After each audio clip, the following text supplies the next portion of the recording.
So, for those of you that have the video, thank you so much for joining me today in my podcast, Taking a Merry Break. So, I cannot believe that we are in episode 5 of my Marilyn Monroe series called The Evolution of Norma Jean into Marilyn Monroe. And this episode is called August the 4th, 1962. So, what I'm going to do is really just dive in. I'm going to end up talking about the months before and the day leading up to her death. And then in the last and final episode, we will talk about the cover up. It is really good. And I will tell you, there is a lot to it because we are diving in to the intrigue surrounding Marilyn Monroe's passing. So it's like we are about to meet a cast of characters straight out of a mystery novel. These folks, and many of them were pretty famous themselves, all had their lives tangled up with Marilyn in some pretty strange and complicated ways during her final months. Now, picture this, okay? She is on the night Marilyn passed away and into the morning. These were the actual people hanging around her place. Let's talk about them first. Mrs. Eunice Murray. Now, she was Marilyn's housekeeper, and she was a trained nurse brought in by Marilyn's psychiatrist, Dr. Ralph Greenson. Then there's Pat Newcomb. Pat Newcomb, I want you to think of her as Marilyn's publicist and a close friend, but here's the twist. She was also a staunch ally and buddy to both of the Kennedy brothers, Bobby and JFK. So, Dr. Ralph Greenson, this is Marilyn's psychiatrist who saw her a lot in the last year. He was also known for giving her those sedative injections. Then we have Peter Lawford. He was a famous actor, part of the Rat Pack, and also Marilyn's friend. But wait, there's more. He was another close pal of the Kennedys and kind of their go-to problem solver. Then you have the Attorney General Robert Kennedy, Bobby Kennedy, of course, yes, JFK's brother, and officially claimed he was in San Francisco when Marilyn passed. But 18 people swore they saw him in LA on August the 4th, 1962. Some even say he was in Marilyn's house twice on the day she died. We also have Dr. Hyman Engelberg. Now, this is Marilyn's doctor and a close buddy of Dr. Greenson's. He visited Marilyn 13 out of the 35 days before her death, often giving her those sedative shots. Then we have Milton, also known as Mickey Rudin. He was Marilyn's attorney, known as the Attorney to the Stars. And he also represented Frank Sinatra. You have also Norman Jeffries. Now, this is the handyman, and here's the sidekick. He was Eunice Murray's son-in-law. He was right there in Marilyn's place for the entire last 24 hours of her life. And oddly enough, the police never even interviewed him. These are the folks who wove a web of mystery around Marilyn Monroe's final days, and their stories all intertwine in some pretty unexpected ways. So let's take a journey back to the 1960s. It's a time when JFK had just won the presidency by a slim margin in November 1960. Known for his less than prudent relationships with women, and Marilyn Monroe secretly joined JFK on trips, often disguised with a black wig and glasses. She even had a private line to the president using the code name Miss Green. By the late 1961, Marilyn moved back to Los Angeles, purchasing a house in Brentwood near Dr. Greenson's and the Lawford Beach House. Dr. Greenson suggested hiring Eunice Murray as a housekeeper who, unbeknown to Marilyn, had ties to the Communist Party. Then in February 1962, things took an interesting turn because Marilyn met Bobby Kennedy, the Attorney General and JFK's brother. at a party in LA. Now, they hit it off, and their relationship reportedly became romantic around the same time. Marilyn traveled to Mexico City with Mrs. Murray, organizing her trip.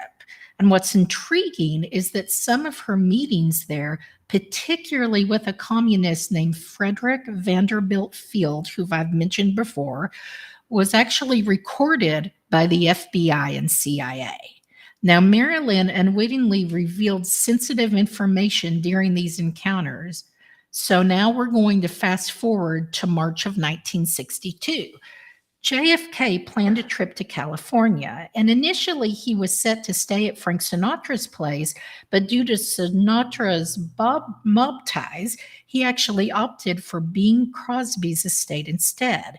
This caused a rift between JFK and Sinatra, and on March the 22nd, JFK and J. Edgar Hoover had an unusual lunch meeting at the White House where they likely discussed JFK's mistresses, including Marilyn. So JFK continued to meet with these women despite Hoover's concerns. And on March the 24th, 1962, Monroe and Peter Lawford took Air Force One from LA to Palm Springs.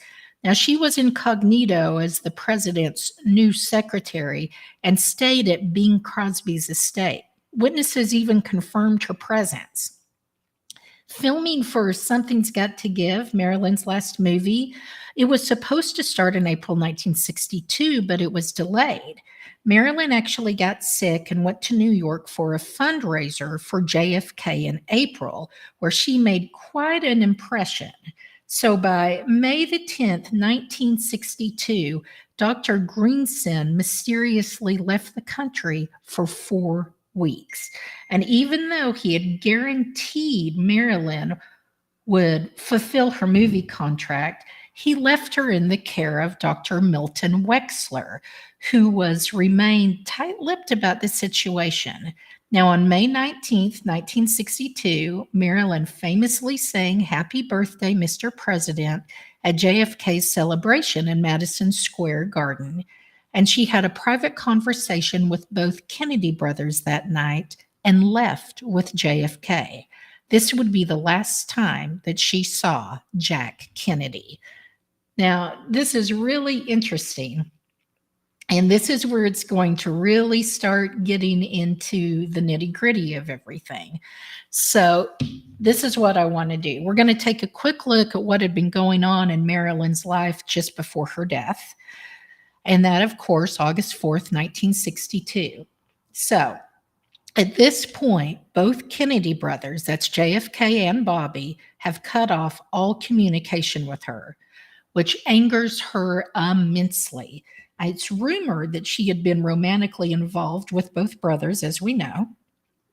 The 21st Century Fox had Marilyn fired from the movie Something's Got to Give for her habitual tardiness and absences.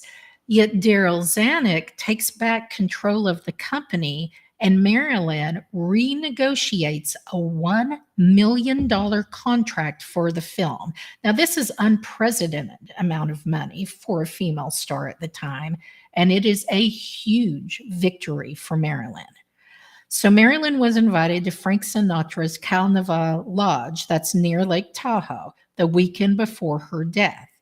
It was a dark weekend where she was actually drugged and photographed in compromising positions with various men, including Frank Sinatra and mob boss Sam Gianciana were both present. So accounts of this weekend have also recently been confirmed by Godfather actor Gianni Russo in his book Hollywood Godfather.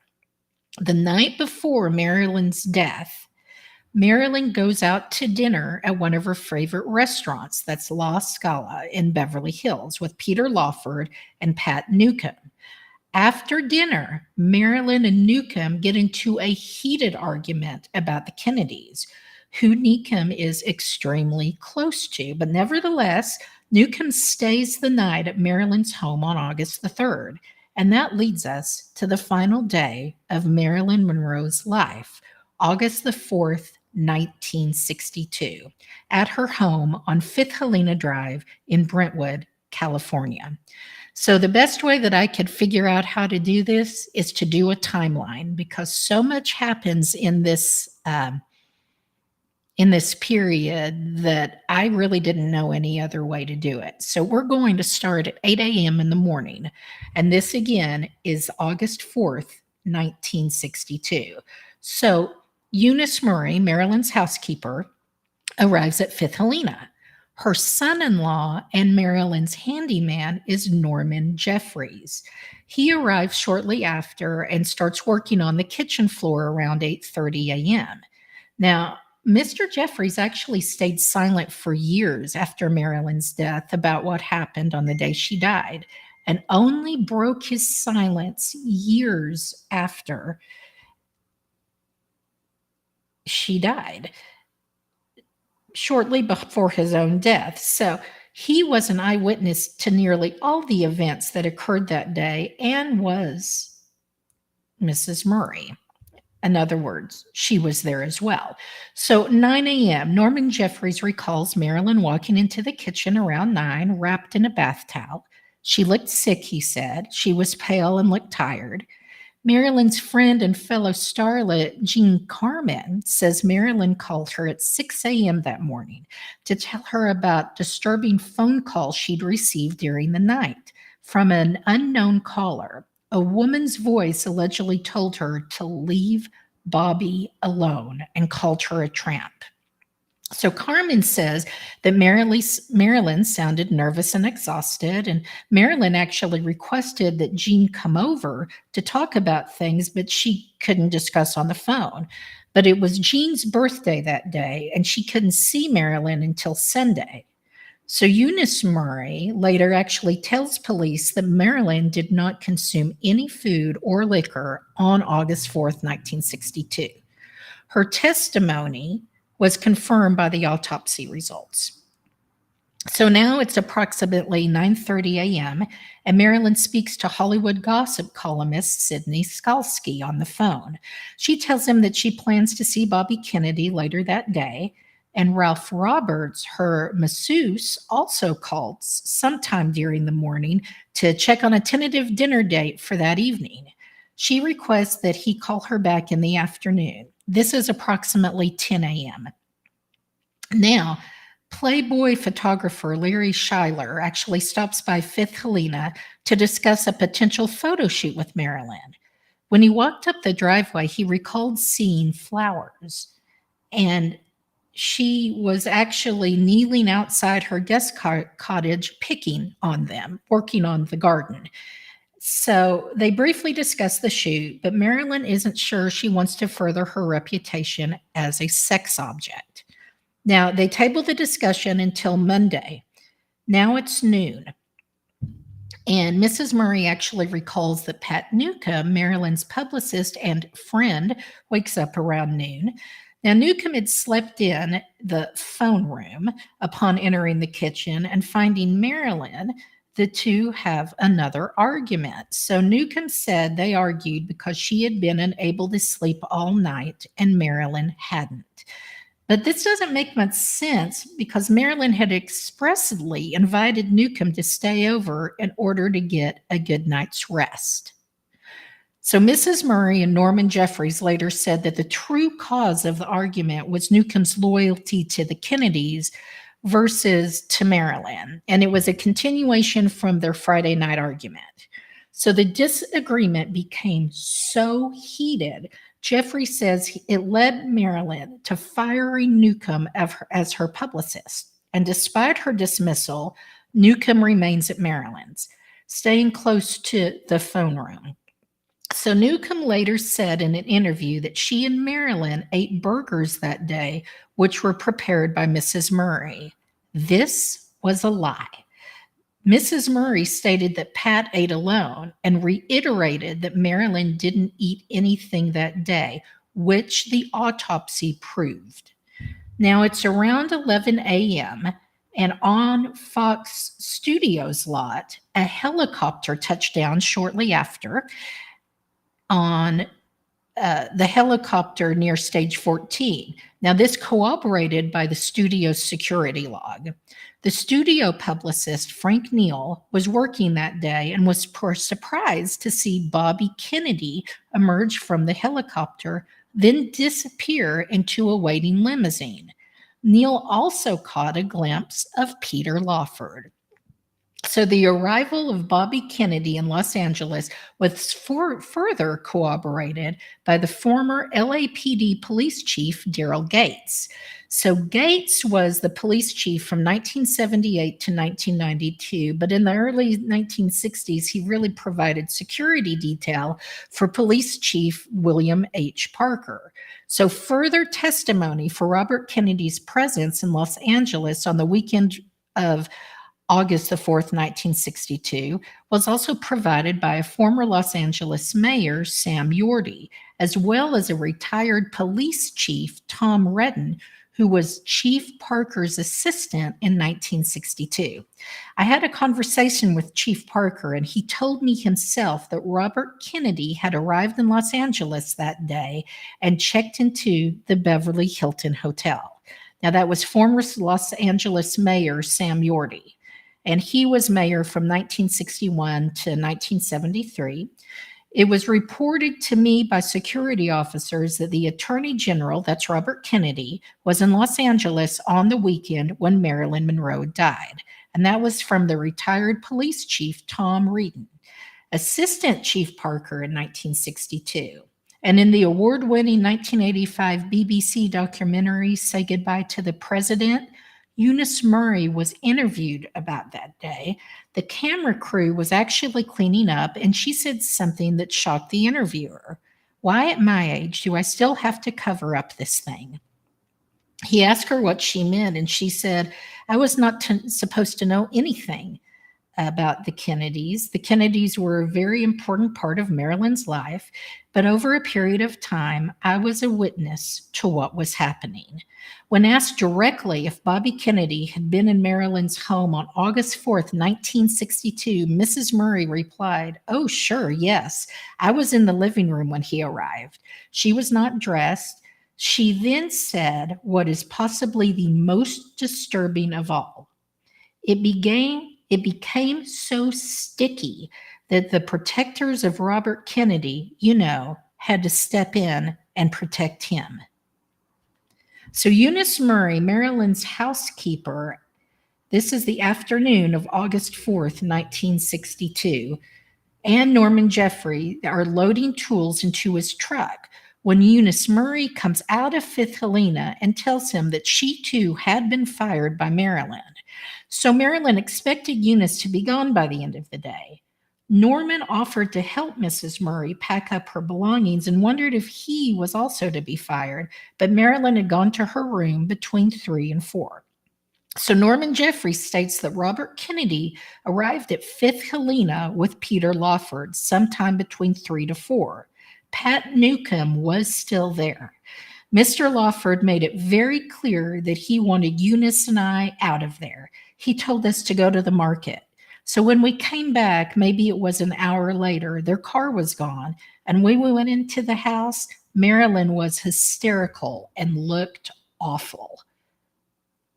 Something terrible had happened. She was scared out of her mind, having this hysterical rage. It was like nothing I'd ever seen. She was scared, and at the same time, she was incredibly angry. Norman Jeffries, Marilyn's handyman, Newcomb actually tries to calm Marilyn down. They're all there with no success. So Mrs. Murray then calls Dr. Greenson and says there's an emergency. He promises to come right over.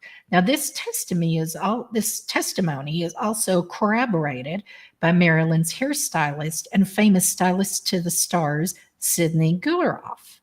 In a 1995 interview, he stated that he spoke to Marilyn twice on that day of her death. First, late afternoon, she was in an absolute state, he said, and when he finally calmed her down, she said Bobby Kennedy was here, and he threatened me, screamed at me, and pushed me around. Guleroff was shocked. He knew about her affair with JFK, but knew nothing of an affair with Bobby. So she told me she had an affair with Bobby as well as Jack, and everything had gone wrong. Now she was afraid and felt she was in terrible danger. Bobby had said, "If you threaten me, Marilyn, there's more than one way to keep you quiet." And once again, this testimony of Bobby Kennedy's presence in Monroe's home on the day of her death was confirmed by one of Los Angeles's most famous private investigators, Fred Otosh. Now, he had been hired to bug Marilyn's home by parties looking for dirt on the Kennedy brothers. And as such, he had surveillance tapes of what happened in her home on August the 4th. Otosh could hear Marilyn and Bobby quarreling violently, and she told him, "I feel used, I feel passed around." And she shouted that she was treated like a piece of meat. "I feel used, I feel passed around. I'm being treated like a piece of meat." And that was Marilyn to Bobby. Kennedy, on the day of her death, as recorded by Fred Otosh, as their voices grew louder and louder, became evident that Kennedy was looking for something. Now, many believe that he was looking for Marilyn's little red diary of secrets. "Where is it? Where is it?" he kept saying. "Where the blank is it?" Coat hangers were pushed around, and Monroe finally screamed at them, ordering them out of the house. So between 4:30 and 5, Norman Jeffries and Mrs. Murray return. Now it's 4:30-ish, and that's when they find Marilyn in that hysterical state. So Mrs. Murray calls Dr. Greenson, who arrives at Marilyn's around 5 p.m. He attends to her in her bedroom while Mrs. Murray and Pat Newcomb stay in the living room. Now, at some point, Dr. Greenson comes out of Marilyn's room and asks Pat if she plans to leave. She gets up and leaves the house, and not looking too happy about it, according to Mrs. Murray. Pat Newcomb later shows up at Peter Lawford's beach house about a 15-minute drive from Marilyn's around 9 p.m., as witnessed by George Durgam, a dinner guest of Lawford's that night. Now it's around 6:30 p.m., and Marilyn's masseuse, Ralph Roberts, calls back. A man answers the phone whose voice he recognizes as Dr. Greenson. The man tells Ralph that Marilyn isn't home, which Ralph finds strange. He leaves a message for Marilyn to call him back. But do note this: Dr. Greenson wrote a letter to Dr. Mary Ann Criss on August the 20th, 1962, wherein he told her that Marilyn wished to terminate her therapy with him. If this is true, then Marilyn was most certainly cleaning house on the day of her death, and by dismissing most, if not all, those closest to her. Now it is around 7 p.m., and Dr. Greenson leaves Marilyn's, telling her to take some Nebutal. It's a powerful barbiturate that causes sleep, and to get a good night's rest. So Greenson asks Murray just to stay the night and keep an eye on Marilyn. And Murray, in turn, asks Norman Jeffries to stay too, because she's unnerved by the day's events. So now it's between 7 to 9:30, and Marilyn, with the telephone in her room, makes several phone calls. She was a well-known lover of making late-night phone calls all throughout her life. Around 7:30, Peter Lawford's dinner guest, Joe and Dolores Nair, remembers Peter getting a call from Marilyn around 7:30 p.m. When he returned the call, he said, "Oh, that's just Marilyn again." And around that time, Joe DiMaggio Jr. called and spoke with Marilyn for about 15 minutes. He said that they had a lively conversation about his girlfriend and that Marilyn seemed quite normal and in good spirits. Now it's between 8 and 8:30, and Sydney Goloff, again her hairstylist, speaks with her again. And he said she was feeling much better and had met with her psychiatrist, Dr. Greenson, who I frankly detested. She ended the conversation with a provoking comment, "You know, Sydney, I know a lot of secrets about the Kennedys." He asked her, "What kind of secrets?" And she said, "Dangerous ones." 9 p.m., Jean Carmen says that Marilyn called her again, asking her one more time for her to come over. Jean declined, saying she was tired. Also around 9 p.m., Marilyn's New York friend Henry Rosenfield called her. Now, they discussed an upcoming theater party to be held September 8th, he said, and she sounded groggy, but that wasn't unusual. Now it's 9:30. Mexican screenwriter and rumored lover of the time of Marilyn, Jose Bolanos, called her around 9:30 p.m. This would be the last phone call she would take that night. Jose was in Los Angeles having flown to see Marilyn, and at some point during their conversation, Marilyn sets the phone down to answer the door. She never came back to the phone. Between 9:30 and 10 p.m., Norman Jeffries recalls Robert Kennedy arriving at Marilyn's front door with two unknown men sometime between 9:30 and 10. Now, the men asked Jeffries and Mrs. Murray to leave the house, and they did, but they didn't leave the neighborhood. So they went to a neighbor's house instead, and Jeffries didn't recognize either of the men with Kennedy. This is not the only testimony about this either. The testimony about Robert Kennedy's arrival at Marilyn's home that night also has a witness, one of Marilyn's neighbors, Elizabeth Pollard, who was actually playing bridge with friends, as she often did on Saturday nights. Shortly after dusk, Bobby Kennedy walked right by my window on his way to Marilyn's house. They also said there were two men with him. Pollard told her story to Police Sergeant Jack Clemens, but the testimony was later dismissed by the police and the DA, who called it an aberration. The official story was that Bobby Kennedy was in San Francisco with his family on August the 4th, 1962. It's unknown exactly what occurred during those 30 minutes that Bobby Kennedy and the two men were inside Marilyn's home. The only possible testimony to this would be from Otosh's surveillance tapes. So now it's 10:30 p.m., and around 10:30, Mrs. Murray and Norman Jeffries watch Bobby Kennedy and the two men leave Marilyn's home. At about the same time, Peter Lawford receives an alarming call from Marilyn, where she lapses into unconsciousness during the call. Now, extremely worried, Lawford calls Joe Nair, who had been at his house earlier for dinner, and he asks him to check on Marilyn. Now, the Nairs actually live close to her, and Norman Jeffries and Mrs. Murray return to Marilyn's just after 10:30 p.m. They hear her dog barking from the guest cottage. The light is on and the door is open. And upon entering the cottage, they find Marilyn lying unclothed across the daybed. The guest cottage is where Marilyn kept her files in her file cabinets. The Kennedy and his men may have continued their search for her diary in here. I thought she was dead, Jeffries said. She was face down, her hand kind of holding the phone. It didn't look to me like she was breathing, and her color was awful, like she was dead. And Eunice took the phone and called the ambulance. Then she put through an emergency call to Dr. Greenson, who was nearby, and said he would be right over. He told Eunice to call Engelberg, her doctor. Now, Norman went outside to wait for the ambulance, but before it arrived, Peter Lawford and Pat Newcomb arrived. Pat became hysterical and started screaming. Norman took Eunice into the main house, and now it's around 11 p.m. So the Schaefer ambulance drivers, that is James Hall and Murray Lebowitz, are 3 minutes away from 12305 Helena Drive when they receive a code 3 call to the Monroe residence. Now, Hall actually reports entering the guest cottage and finding Marilyn comatose on the bed.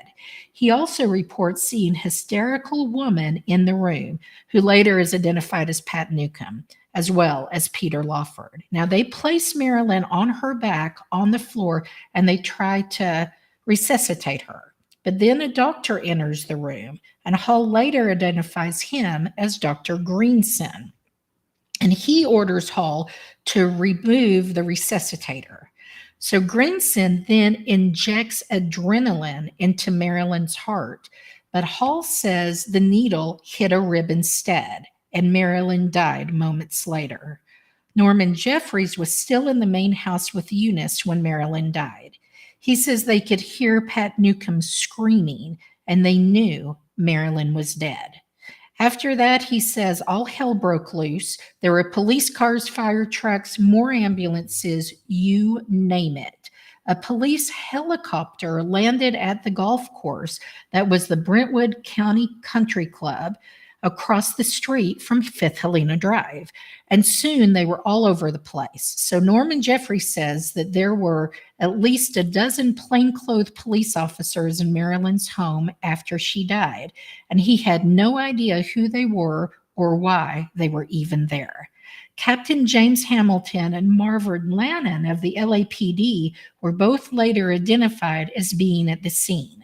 They often provided security detail for the Kennedys when they were in LA. So now it's about 11:30 p.m. and Mr. and Mrs. Abe Landau, next door neighbors of Marilyns, came home around 11:30. They see an ambulance and a police car parked in front of Marilyn's home.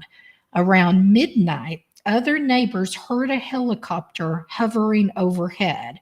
And shortly before midnight, a dark Mercedes is speeding east on Olympic Boulevard in Beverly Hills. And the police officer, Lynn Franklin, clocks it going over 55 miles an hour. So he flips on his sirens, pulls the car over, and recognizes Peter Lawford as the driver.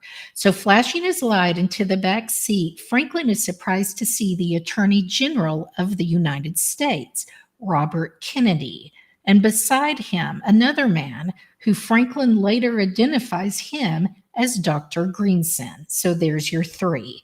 Lawson explains that he's rushing the Attorney General to the Beverly Hills Hotel on urgent business. Now, the Hilton is east of both Marilyn and Lawford's homes. Franklin waves them on, reminding them that Olympic is a 35-mile-per-hour zone, and Franklin was the most highly decorated officer in Beverly Hills police force history. Now it is 4:25 a.m. on August 5th, 1962, and Sergeant Jack Clemens is on duty as watch commander at the West Los Angeles Police Department at 4:25 a.m. He logs a call from Dr. Hyman Engelberg, who says Marilyn Monroe has died. She committed suicide. And though Marilyn died around 10:30 p.m. the previous evening with enough barbiturates in her body to kill 15 people, yet with no pill residue found in her stomach, the police aren't called until 4:25 a.m. the next day. So what happened during the more than 6 hours between Marilyn's death and Dr. Engelberg's telephoning the police? That's what we'll dig into next. Thank you so much for joining me on today's episode. And as always, be kind. You never know what anyone is going through. Thank you guys for being part of my tribe. And as always, this is Mary.